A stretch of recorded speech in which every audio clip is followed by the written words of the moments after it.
Perhaps some of you have heard of substitution chords and have wondered what they are. Here is what ChatGPT spit out as an explanation. I think even if you take the time to read through this, you won't have an idea of what chord substitution means. And I also think this is a great example of why to avoid ChatGPT if you really know your subject. So I'm going to give you my own definition based on my experience and aimed at something that is 100% practical. Let's say that you play 2 or 3 chords. Perhaps the second chord sounds correct, but perhaps it is also sort of vanilla. It might work, but it doesn't have much character. There is nothing about it that is exciting or interesting or even unusual. You, as a composer or improviser, decide to replace that second chord with another chord that seems more interesting or more distinctive. By doing this, you have just substituted one chord for another. With this in mind, let's start off with an example of moving from a 1 chord to a 5/7 chord and back to the 1 chord. I will use a C chord to a G7 chord over D and back to C. Here it is.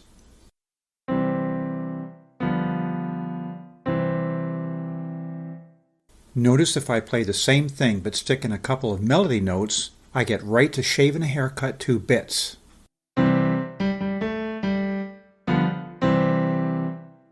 So we can define the last 2 chords as 2 bits, and we might also define the whole thing as bits to bits. Obviously you can do this in 12 keys, but let's start off with just this one.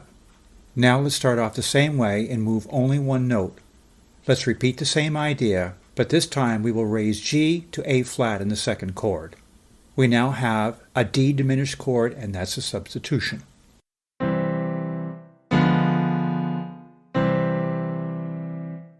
Let's repeat the same idea with a twist.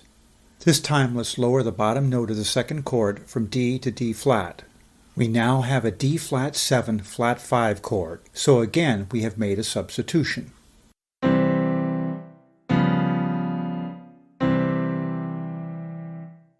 Finally, let's repeat the same idea moving 2 notes. This time we will raise G to A flat and lower D to D flat. This gives us a D flat 7 chord for our second chord.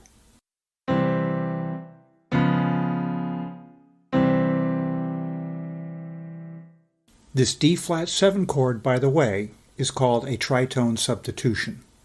The top note will normally be a C flat to make our dominant 7 chord a snowman chord, but in this case we put a B on top, and the chord is called an augmented 6 chord simply because it looks better in writing in this case. And if any of you notice that what we are playing sounds suspiciously like an Italian 6th chord with an extra 5th, go to the head of the class. If you have understood everything so far, this is a good place to stop. But for those of you who are a bit more advanced, let's go down a rabbit hole. I want to show you a more advanced idea of chord substitution. Let's go back to our first example and play the second 2 chords, which sound like this. Now let me do it again with larger chords in both hands, which will sound like this. Notice how similar it sounds, but it's bigger and fuller. Now let's play the second idea by raising 2 notes chromatically in the first chord. Let's raise D to E flat and raise G to A flat.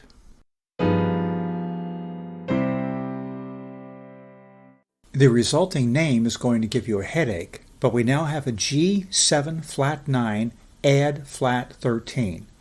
And this is precisely the substitution chord I've heard most often in What's New. Then when we go to the second chord, we add a note so that we go to a C6 chord.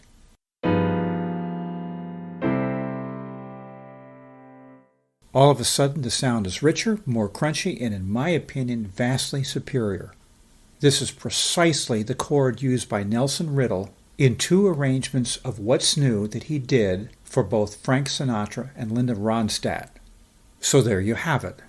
In reality, a substitution chord is simply any chord that you substitute for another chord for any reason in the world. It can be an ineffective choice, or it can be a fantastic choice. It's all up to you, and what you have learned about music over time. Please don't forget to subscribe to my channel. Leave me comments about anything you like, comments about anything you'd like to see in the future, and remember that I consider all suggestions.